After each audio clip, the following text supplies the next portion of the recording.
The vertical scaling strategy and how to scale confidently using this approach. The vertical scaling strategy is my preference when it comes to scaling accounts early on and being confident in scaling in a controlled way as well. So if you go back to the mindset training, which hopefully you've had a look at the video, this is based on being in the top left quadrant of scaling confidently but not overly taking risks on your scaling. So if we go into the detail of this, the goal really for this scaling strategy is to scale up and reach more people, maintain your cost per acquisition and your return on ad spend without overly risking this ad set competing with a duplicate ad set, as we will discuss in the horizontal scaling strategy. The big advantage here is that you can maintain your ad history, which has all the performance that you've already built up, and then being able to compound your increments based on the goal of increasing your spend 20% at a time. And we'll discuss shortly on how the approach is taken in terms of daily and how many times per day, etc. There is a risk of unsettling your good performing ad set. It is also a slower scaling method, but something which, when you are early on in an ad set, and it doesn't matter how many hundreds of thousands or millions you've already made, this is still a good strategy when you've got an ad set and it's a new product, new audience, new creative, etc. And you want to scale and test the validity of your scaling as well. Generally, from my practice, I do 20% max per increment, maximum twice per day, and I would only do that when you're absolutely confident in everything you're doing around the creative, the audience, the metrics, etc. A 10% reduction as well if performance does drop as well. From my experience of running multiple incremental strategies across different accounts, the 10% decrease tells the ad set that things are not going well, and it's almost like a punishment signal for Facebook, and it ends up in most cases improving performance. So if I'm increasing vertically on an ad set and I see a particular day that's not performing well when I expect it to be performing well, I'll do a decrement on that ad set for the budget, and things will start to improve as well. Creative refresh is an important part of the vertical scaling strategy. So if you've been through the graduation framework and you've been through your creative vision, you will have creatives already in place to be able to insert into this ad set. Commonly, when you are increasing your budgets vertically using the V scaling strategy, your frequencies may go up as your core audiences start to see more and more messages. But this is a good time to serve up new creatives. Just because they're not performing in terms of the higher spend with your core audience, with the ad set that was working, it just may be that they need different messages. Either they've seen your message too many times, or the good audience that's still there are just not responding to your previous message. So change up your messaging as you do start to increase your budgets vertically as well. And keep an eye on audience and delivery insights in particular. So delivery insights is something I will discuss as part of this scaling strategy. Audience and delivery insights will kind of give you an insight as to whether you've already reached every single person in that audience or whether you're clashing with other ad sets. And it's a good way just to make sure that you are scaling confidently as well. And really the two key metrics you're looking out for with e-commerce when you're applying vertical scaling strategy is your cost per acquisition and your return on ad spend. If you're running a digital product, if you're running lead gen, then it's cost per lead, cost per registration. For app install, it's cost per install, cost per registration. So the key metrics are the ones that really matter for you. But keep an eye on the cost per click and click-through rate as well. So if you are scaling up, quite commonly you'll also see your cost per click increasing as well as you start to go for potentially more lucrative auctions. And that's a key thing where you might want to consider your creative refresh, keep the message fresh to your new audiences as you start to reach out to them as well. And here on the right hand side, you can see the impact, the compound impact of a 20% increase in budget. So 20% on $50 is $10, and so your budget becomes 60, but 10% on 60, your budget becomes 72. So you've increased 10 and $12 here, and then 14, etc. And so the 20% strategy can increase your budgets and can be a kind of medium pace opportunity for scaling. And it's suitable, especially when you're not confident completely on the product, the audience, creative, etc., and you want a bit more control as well. When I am scaling vertically, The methodology I use is the staircase scaling method. And so what this does is, and this is my best practice when it comes to testing a new account or a new business or a new ad set, is to increment 20% every other day. And you do that until you're confident that things are scaling positively, and then potentially you can be a lot more aggressive. If you are aggressive, and this is what I commonly do, I will increase budgets 20% twice in a day.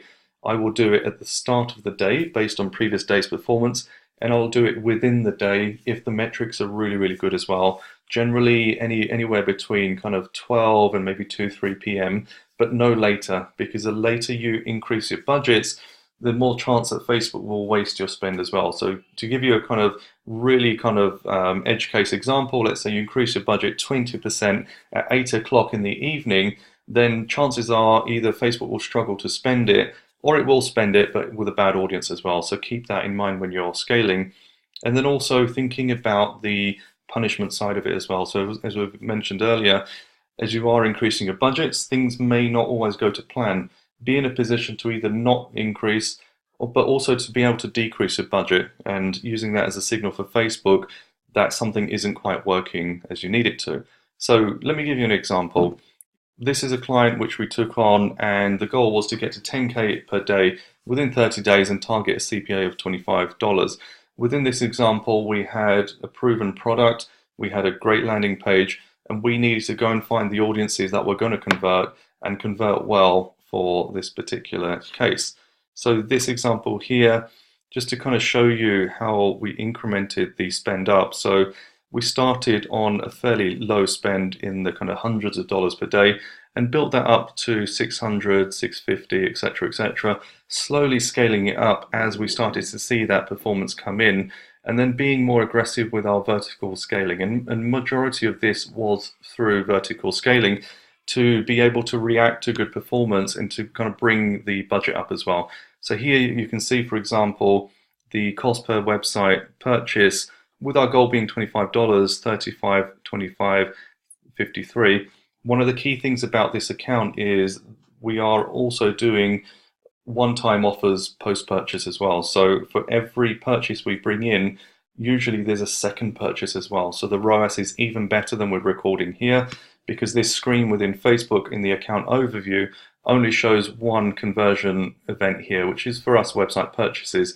So actually the amount spent and the website purchase conversion is a lot higher because we have a post-purchase goal as well. And this is something I massively recommend for any e-commerce business, is to think about the lifetime value, and that's obviously further down the pipeline, but also think about another sale as soon as they make that initial purchase, which is working really well for this client as well.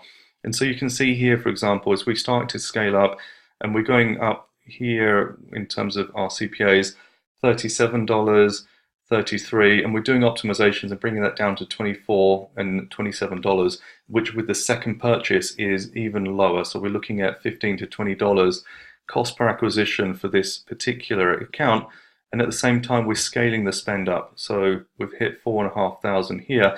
But one of the key things to mention is, as we started to see that the CPA was drifting, I've actually gone in and reduced that spend down and then started to increase it when things are going well. So when you're looking to scale up, don't be constantly looking for that line to be going into the top right. Sometimes if performance isn't good, you bring it down. And as we saw with the performance on this account, the CPA did improve. And so this is something that you have to keep in mind as you're going through that scaling strategy, to be able to move forward and move back as well at the same time. So, you know, looking at that same account in terms of digits, we can see here that on the 29th here, we actually made a bigger increment than we had before. And that slightly led on the Wednesday here to a much higher CPA. And we start to look at kind of optimizations, trying to bring that CPA down. And then in the end, we reduced that spend down, brought the CPA back to a really good level, and started to scale back up from that as well. But one of the things I wanted to give you a bit of insight on here is also, whilst we're looking at the spend and CPA, you know, you have to look deeper at exactly what's going on with your metrics. So in these charts, I've taken data out into a Google Sheets spreadsheet, and I've started to chart data out to look at the trends. one of the key things that we saw when we were scaling up spend was that the cost per click was also going up. There's many reasons why cost per click goes up. It could be the ad performance, but sometimes it's also because as you're going after wider audiences, you're also going after more expensive audiences. When you have a pool of your audience, in this example, I think there's like 10 million people in this particular audience. The kind of the cream of that audience are generally more expensive because there's more competition to reach them. This is where manual bidding comes in, and that will be part of a separate video. But we're reaching more expensive people, but at the same time we're also converting them much better. And so the net impact here has been that the cost per acquisition and ROAS has been really good as well. Now, if we had gone into a situation where we weren't converting the more expensive customers, the higher CPC, then we'd have seen a massive drop in our, or massive increase in our cost per acquisition. So it's just something to keep an eye on when you're looking at your metrics. If CPC does increase and your website conversion is also increasing, there's generally not much panic that you need to put in, but it's always good to keep an eye on how things are going. Now, you might look at this and say, 20% increments, it feels too slow for me. Well, actually, if you look at the compounding impact, so this, for example, I've made 2 increments on the 26th of June. On the 28th, I've made another increment, and also on another increment on 28th. I've waited, and then another one on 30th and 31st as well. Now, 20% a day doesn't sound a lot, but the compound increase is 300%. Let me put it a different way. If I said to you, I'm going to increase budgets by 300% in the space of 5 days, you'd be like, wow, that's crazy. That's just insane. You can't do that. It's dangerous. But actually, I've done it here, and I've done it profitably as well. And that's by using the 20% increase when the stats are good to be able to scale that vertically and have confidence that things are working out. And we'll discuss in the reporting and KPI section of what you're looking out for and some of the key areas where you're going to have to scale back and maybe change up your creative as well.